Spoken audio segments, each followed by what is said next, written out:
예수님이 탄생하신 성탄절을 축하하고 기다리는 대강절을 맞이할 때마다 우리의 머릿속에 떠오르는 한 인물이 있습니다. 그가 예수님보다 6개월 전에 세상에 오시어서 오시는 주님의 길을 예비한 세례 요한입니다.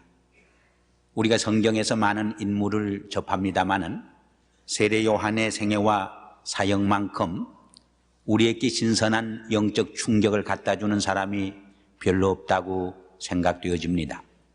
그래서 오늘은 세례 요한의 생애와 사역을 통해서 우리에게 주시는 영적 교훈을 함께 묵상해 보려고 합니다. 세례 요한이 출생한 시대와 사회상은 이스라엘 역사상 가장 어둡고 혼탁한 시대요 사회였습니다.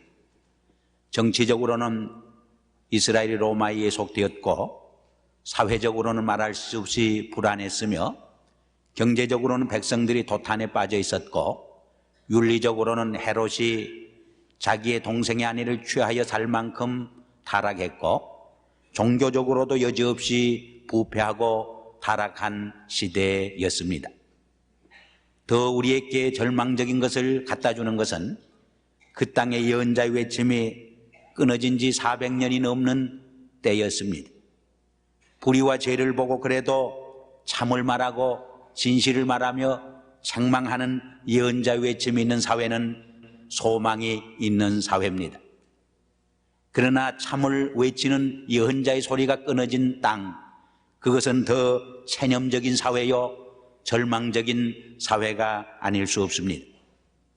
세례 요한이 출현한 시대는 바로 이러한 체념적이고 종말적인 상황이었던 것을 성경은 우리에게 말해 줍니다.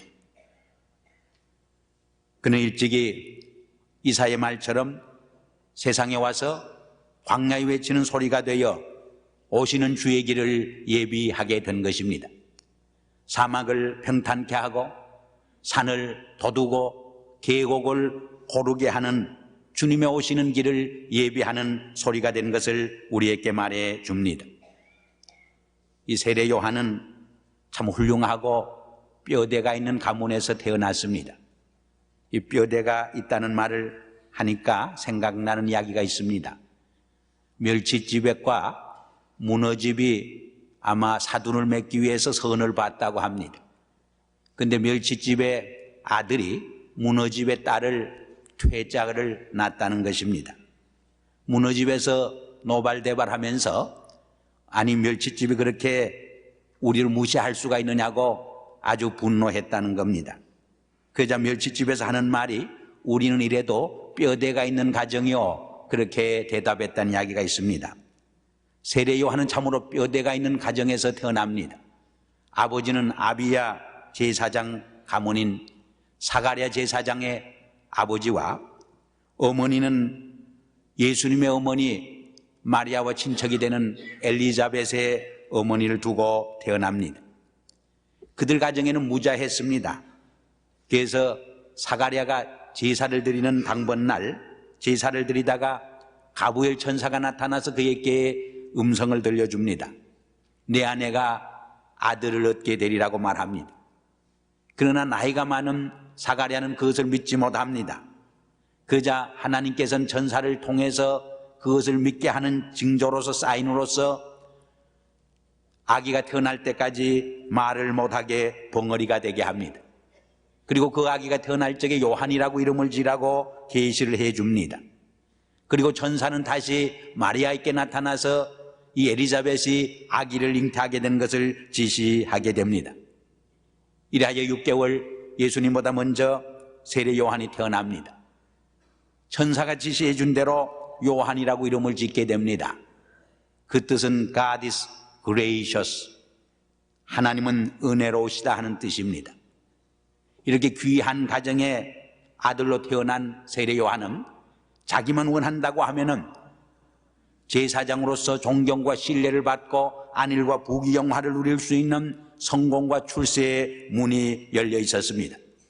그러나 세례 요한은 그 모든 출세와 영광과 부귀의 길을 박차버리고 광야로 떠나가서 약태 털옷을 입고 메뚜기와 석청을 먹으면서 광야에 외치는 소리가 되어집니다.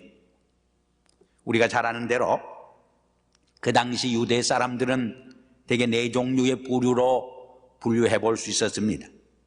그 첫째 부류가 바리새인들입니다. 그들은 거룩하게 살고 말씀대로 율법대로 살기를 힘쓴 사람들입니다. 그러나 나중에는 하나의 형식과 위선에 치우쳐서 예수님으로부터 질책을 받게 됩니다. 두 번째로는 사두개인들입니다. 이분들은 현실주의자들입니다. 출세주의자들입니다. 바리새인들은 내세와 부활을 믿었지만은 사두개인들은 내세와 부활을 믿지를 아니했습니다. 세 번째는 에세네파 사람들입니다. 이분들은 세속사회를 떠나서 광야로 들어가서 공동체 생활을 하면서 깨끗하고 성결된 생활을 힘쓰면서 오시는 메시아를 기다리는 사람들이었습니다. 세례 요한은 일반적으로 이 에세네파에 속한 사람이라고 보고 있습니다. 네 번째로는 좀 더 정치적인 색채를 띠는 헤롯 땅이 있었습니다. 독립당이라 이렇게 부르기도 했습니다.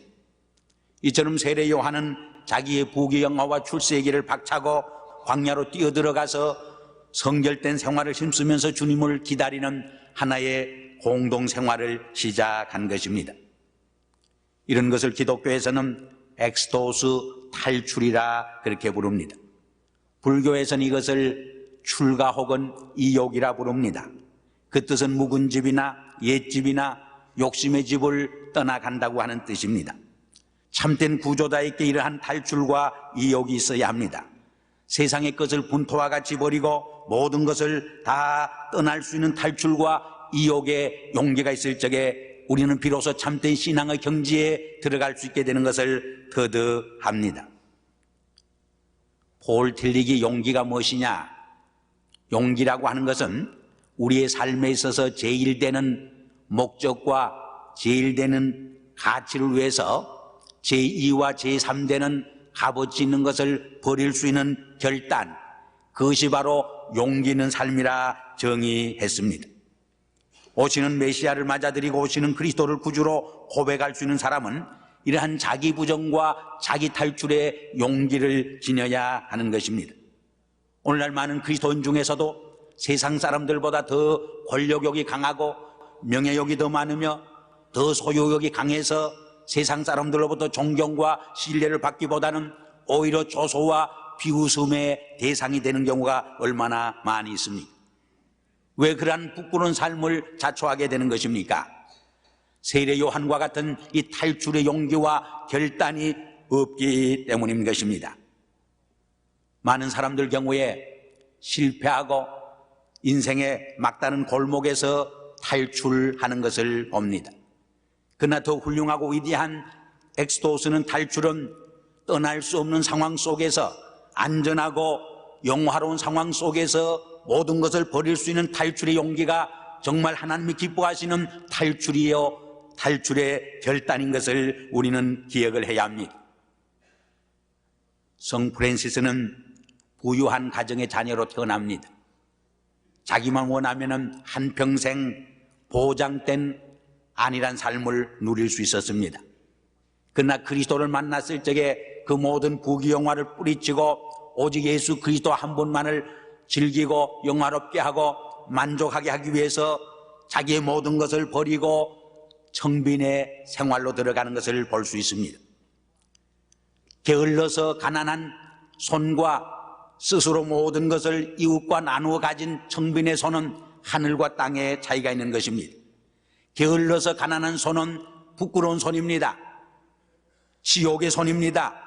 그러나 자기의 모든 것을 그리스도만을 소유하고 그리스도만을 영화롭게 하기 위해서 버릴 수 있는 용기, 그것을 나눠 가질 수 있는 탈출의로 용기는 참으로 하나님의 기뻐 받으시는 하나님의 위로와 하나님의 평강과 하나님의 자유하심을 만끽할 수 있는 복된 삶이 아닐 수 없습니다. 오늘 우리 성도들에게 이러한 세례 요한과 성 프란시스와 같은 탈출의 용기와 결단이 필요합니다.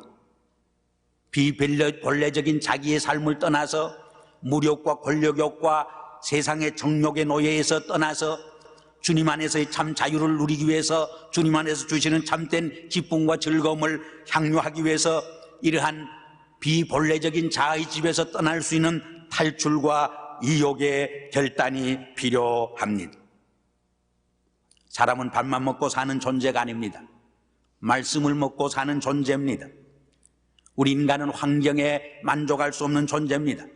그러므로 환경을 떠나서 우리의 환경을 재구성하고 우리의 환경을 재창조해 갈 적에 인간다운 보람과 기쁨을 맛보게 되는 것입니다. 크게 떠날 수 있는 사람이 크게 얻을 수 있는 축복을 누립니다. 크게 버릴 수 있는 사람이 주 안에서 더 큰 영생의 축복을 누릴 수 있게 되는 것입니다. 그러나 세례 요한이 우리에게 주는 더 큰 영적 충격은 스테타스코라고 하는 불의한 현실을 부정할 수 있는 그리고 고발할 수 있는 용기를 지녔던 점입니다. 오늘 본문 7절 이하에 보면은 그는 약대 털옷을 입고 메뚜기와 석청을 먹으면서 자기 앞에 나오는 유대 종교 지도자들과 무리들을 향하여서 독사의 자식들아 누가 너희를 가르쳐 임박한 진노를 피하라 하더냐. 그러므로 회개에 합당한 열매를 맺고 속으로 아브라함이 우리의 조상이라고 말하지 말라고 외치는 그의 음성을 들을 수 있습니다. 유대인들은 자기들이 아브라함의 자손이라고 하는 것을 내세워서 이 과거의 전통을 붙들므로 구원을 받는 줄 착각을 했습니다. 조상의 공로로 하늘나라의 유업을 받는 것으로 생각을 했던 것입니다. 그런데 요한은 조상의 공적이나 낡은 전통을 내세워서 구원받을 수 없음을 지적해 줍니다. 낡은 전통을 내세워서 새로운 역사를 창출할 수 없는 삶은 오히려 화석한 삶이요 회칠한 무덤과 같은 죽은 삶이라고 하는 것을 지적하는 것을 여기서 읽을 수 있습니다. 오늘 우리들도 자칫하면 빠지기 쉬운 과오가 이러한 낡은 전통에 붙들려서 새로운 창조적인 삶을 갖지 못하는 과오라고 말할 수 있습니다. 이것이 또한 종교인들이 범하기 쉬운 타성인 것을 우리는 분명히 기억을 해야 합니다. 오늘날 많은 한국 사람들도 낡은 전통을 자랑하고 낡은 전통을 붙들고 그것이 큰 보람된 삶인처럼 착각을 하며 살아가는 분들이 많이 있습니다.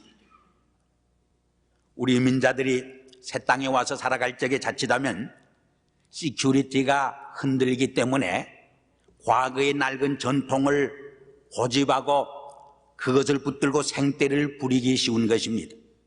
왜냐하면 그것마저 놓으면 우리의 존재가 흔들리고 우리의 삶의 터전이 흔들릴 것처럼 느껴지기 때문에 우리가 당회를 하고 재직회를 하고 교회 회의를 하고 우리 한인 사회에서 무슨 회의를 할 때 보면은 아무 문제가 되지 않는 것도 붙들고 생떼를 쓰고 고집을 부리면서 아집을 부릴 때가 얼마나 많이 있습니다. 그러나 세례 요한처럼 낡은 전통을 포기하고 오히려 다가오는 새로운 질서요 가치인 예수 그리스도를 맞아들일 수 있는 용기와 결단이 있을 적에 우리의 삶 속에 놀라운 새로운 삶의 축복이 깃들게 된다고 하는 것을 우리는 명심해야 하는 것입니다.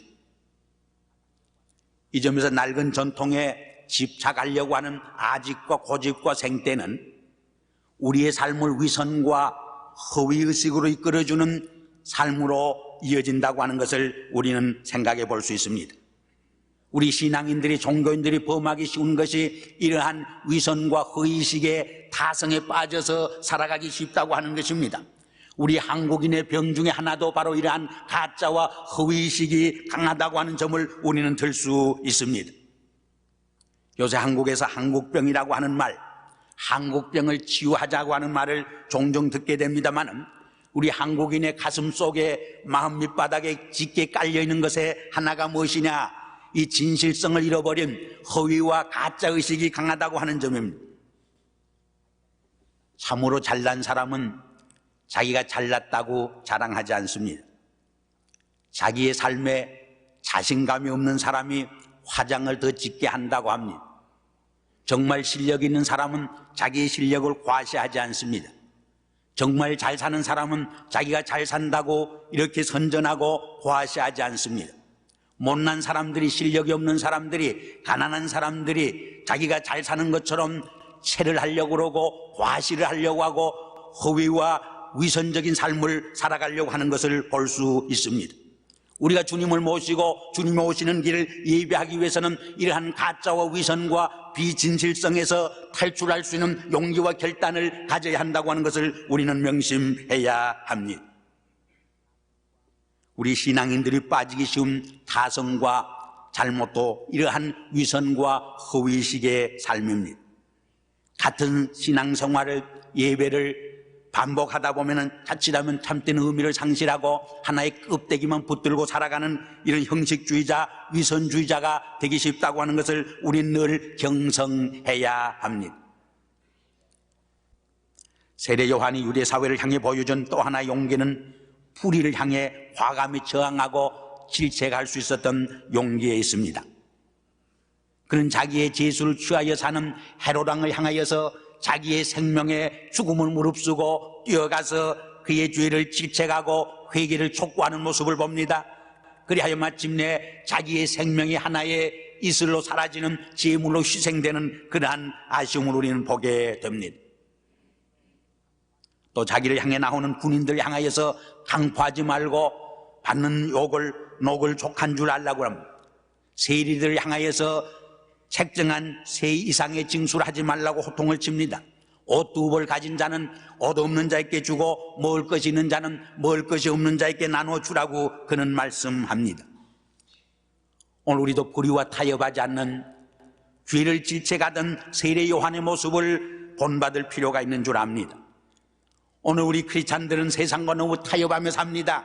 불의를 보고도 불의로 질책하지 못합니다. 오히려 죄와 타협하면서 불의 속에서 살아가는 부끄러운 삶을 살아가는 크리스찬들을 얼마나 볼 때가 많이 있습니까?